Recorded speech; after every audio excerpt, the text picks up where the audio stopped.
Eh bien oui, aujourd'hui, on aborde un aspect spécial de la personnalité de Jésus. On parle de Jésus comme étant le seul sacrifice que Dieu accepte pour le pardon des péchés de quiconque s'approche de Dieu par lui. C'est une phrase qui est un peu biblique, un peu théologique, mais on va essayer de la décortiquer ensemble et de bien comprendre ce que la Bible a à dire à ce sujet. Et c'est mon ami François qui va nous diriger dans ce travail aujourd'hui. Oui, Jean-Pierre, merci. Il faut comprendre, il faut mettre un arrière-plan à ça, puis que tu as dit dans ton introduction est particulièrement intéressant concernant le fait que toutes ces pratiques religieuses que les gens font à droite, à gauche, dans toutes les religions du monde, eh bien, ces pratiques religieuses n'apportent pas la paix du cœur et ne soulagent pas la conscience. Et le contraire est souvent vrai. C'est que plus ces gens sont sensibilisés, sentent le besoin de pratiquer leur religion pour plaire à Dieu, eh bien, plus ces gens sont conscients de leurs péchés, de leurs fautes. Et ça devient, bon, c'est un cercle vicieux. On finit par être de plus en plus troublés par les péchés, où notre conscience nous rend de plus en plus coupables face à ce que nous sommes devant Dieu. C'est ce que la Bible appelle un salut par les œuvres. En fait, c'est le contraire qui est décrit dans les Écritures. Et ce système donne aucune certitude, donne aucune assurance, et on ne sait jamais si on a vraiment satisfait Dieu d'une façon ou d'une autre. Et ça, c'est le drame des religions. Mais il faut entendre ensemble ce que la Bible dit en relation avec le salut, de quelle façon, comment Dieu voit, lui, les œuvres que nous, on peut accomplir pour lui, quelles qu'elles soient, religieuses ou non. Et on lit ensemble dans Éphésiens 2, versets 8 et 9, dans le Nouveau Testament, on lit ceci. « Car c'est par la grâce que vous êtes sauvés, par le moyen de la foi. Et cela ne vient pas de vous, c'est le don de Dieu. Ce n'est point par les œuvres, afin que personne ne se glorifie. » C'est exactement le contraire de toutes les religions. Et on voit que les religions ont tous ce dénominateur commun, c'est-à-dire un salut par les œuvres. Tu l'as mentionné, mais j'aimerais y revenir parce que c'est important de le considérer. Quand on parle, par exemple, les religions du monde, si on prend le bouddhisme, c'est une religion où, finalement, c'est l'adepte lui-même qui doit se gagner la faveur de la divinité ou de Dieu, peu importe comment on l'appelle. L'islam est exactement dans un pattern, permettez-moi l'expression, semblable. Les témoins de Jéhovah sont des gens qui courent après leur salut d'une façon ou d'une autre. On a aussi le principe de la réincarnation, si populaire aujourd'hui. Et le principe de la réincarnation, quel est-il? Oui, on revient à la vie, supposément, et on peut se racheter éventuellement en faisant des vies pour que nous puissions expier nos péchés dans des vies passées. Mais voyez-vous, c'est encore un salut par les œuvres. C'est exactement le même principe que la religion en général.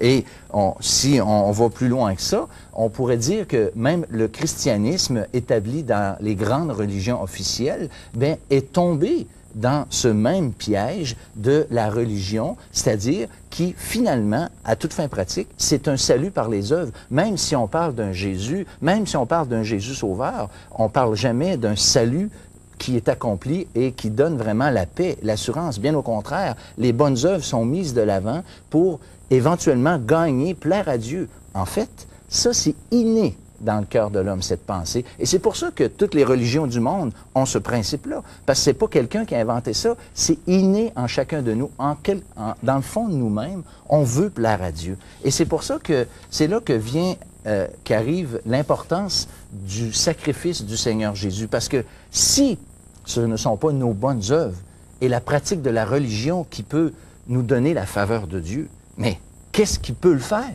Bien, il y a une réponse. Et c'est ça qui est merveilleux, c'est le message de l'Évangile.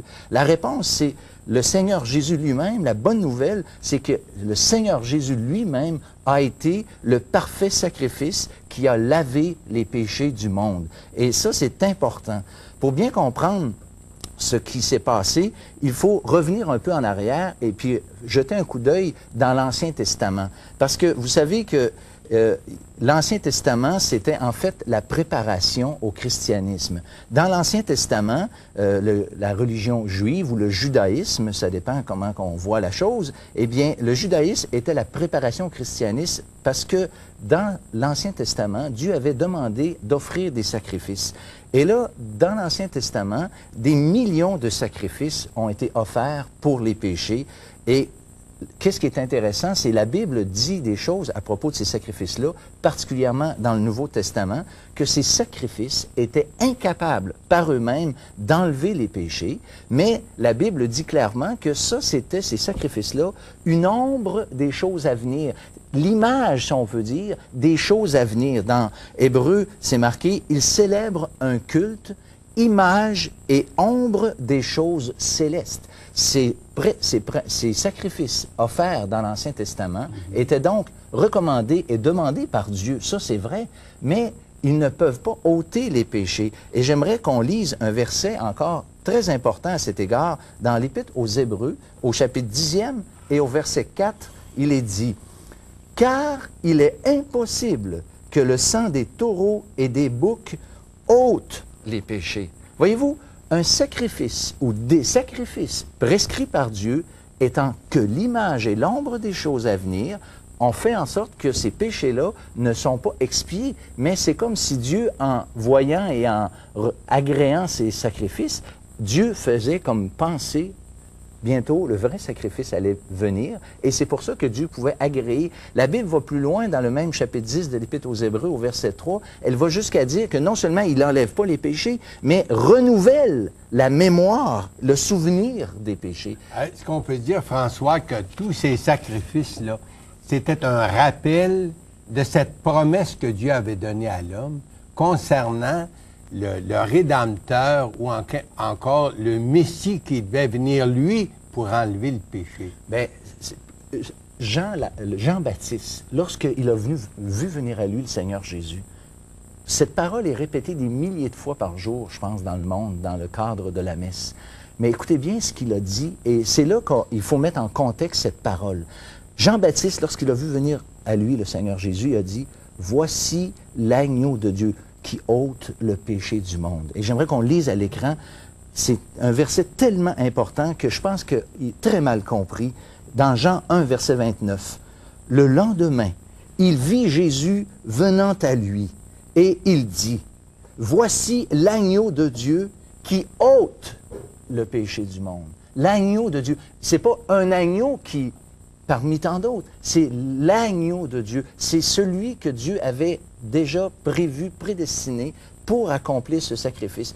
Et l'efficacité de cet agneau, le sacrifice que le Seigneur Jésus va aller accomplir sur la croix, il ôte le péché du monde, contrairement à tous ces sacrifices de l'Ancien Testament qui, eux, en étaient parfaitement incapables. Quand Jean-Baptiste a vu Jésus et qu'il l'a appelé l'agneau de Dieu, cela, bien sûr, était une allusion directe à tous ces millions d'agneaux qui avaient été égorgés, dont le sang avait coulé et dont l'autel avait été aspergé en symbole de pardon des péchés. Tout ça a été accompli sur des siècles et des siècles dans l'Ancien Testament. Et quand il dit « Voici l'agneau », voici enfin le véritable, celui qui, une fois pour toutes, va accomplir le vrai sacrifice. Puis c'est intéressant parce qu'on a accusé Dieu, si vous permettez, on a accusé Dieu d'être un Dieu qui aimait le sang.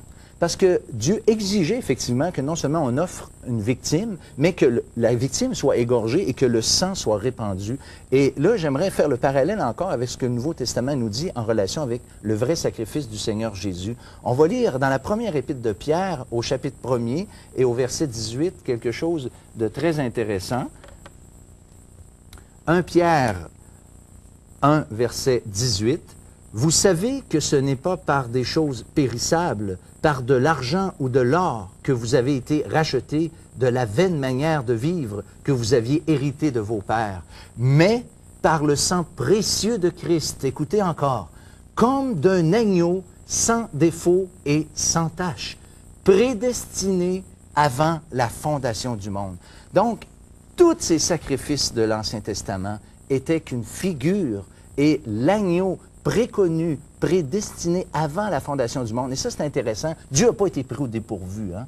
Dieu a planifié. Dieu, il n'a jamais été pris par surprise. Et l'agneau de Dieu était prédestiné. Dieu avait prévu d'avance. Et qu'est-ce qui est important de comprendre, c'est qu'il y a un seul sacrifice. Jésus, le seul sacrifice. C'est le thème d'aujourd'hui. Et il est le seul sacrifice dans deux différents aspects. Le premier aspect, c'est qu'il a accompli le sacrifice pour ôter nos péchés. Il n'y en a point d'autre. Il n'y a pas d'autres sacrifices qui peuvent être efficaces pour ça. On lit dans Hébreux chapitre 1, verset 3, ceci. Il a fait, il, c'est le Seigneur Jésus, il a fait la purification des péchés et s'est assis à la droite de la majesté divine dans les lieux très hauts. Il a fait la purification des péchés et s'est assis. On comprend que l'expression « assis », ça veut dire que l'œuvre est accomplie. Dans la Bible, vous voyez souvent ça, l'idée d'être assis, c'est que l'œuvre est terminée, l'œuvre est accomplie.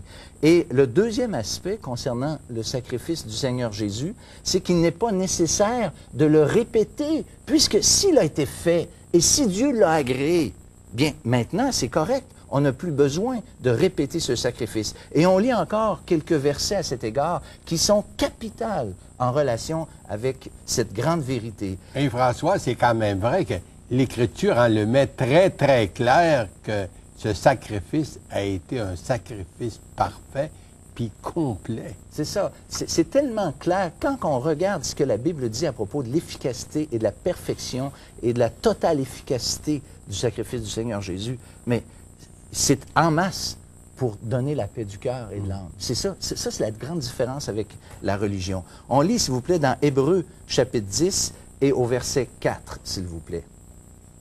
Plutôt le verset 11 et 12. « Et tandis que tout sacrificateur fait chaque jour le service et offre souvent les mêmes sacrifices qui ne peuvent jamais ôter les péchés, lui, après avoir offert un seul sacrifice pour les péchés, s'est assis pour toujours à la droite de Dieu. » Encore un peu plus loin, dans la même épître, au chapitre 10 et verset 14 et verset 18, « Car par une seule offrande, il a amené à la perfection pour toujours ceux qui sont sanctifiés. Or, là où il y a pardon des péchés, il n'y a plus d'offrande pour le péché. » Et voilà une grande vérité, Gaston et Jean-Pierre, qui est merveilleuse parce que si le sacrifice du Seigneur Jésus est accompli, c'est que maintenant, il n'a plus besoin d'être renouvelé. Et ça, c'est une grande erreur qui a été commise dans la grande religion qui nous entoure, parce qu'on répète à nouveau le sacrifice. Oh, on dit qu'il est un sacrifice non sanglant, mais il est quand même dans la doctrine officielle un sacrifice. Et ça, c'est exactement le contraire de ce que la Bible nous enseigne. Et sans doute, c'est pour cette raison qu'aucune assurance ne peut être offerte à la foi, puisqu'il faut encore continuer d'offrir des sacrifices. Donc, Jésus est le seul sacrifice qui a été accompli, le seul vrai sacrifice qui ôte nos péchés. Et de toute façon, en offrant d'autres sacrifices, c'est comme si on ne croit pas que ce sacrifice serait valable. C'est ça, parce que c'est comme une insulte un peu à Dieu, parce que si quelque chose a été fait, ben on ne recommence pas, on ne le refait pas. Je veux dire, même le problème, c'est qu'on risque d'entacher là, la beauté et la perfection de ce sacrifice. Donc, la question est vraiment importante, puisque c'est directement en relation avec cette vérité que l'homme peut avoir la paix. Si le Christ a vraiment été celui qui a porté nos péchés sur la croix du Calvaire, qu'il est vraiment ce sacrifice que Dieu agrée, eh bien, comment maintenant on doit faire pour le recevoir? Et j'aimerais juste laisser 3 petites questions. Le Christ a-t-il pris votre place? Est-ce que le Christ a fait ce sacrifice pour chacun d'entre nous ou pour vous personnellement? Ou encore, comment faire en sorte pour qu'il en soit ainsi? La vraie question, que ferez-vous de ce Jésus, ce seul et parfait sacrifice?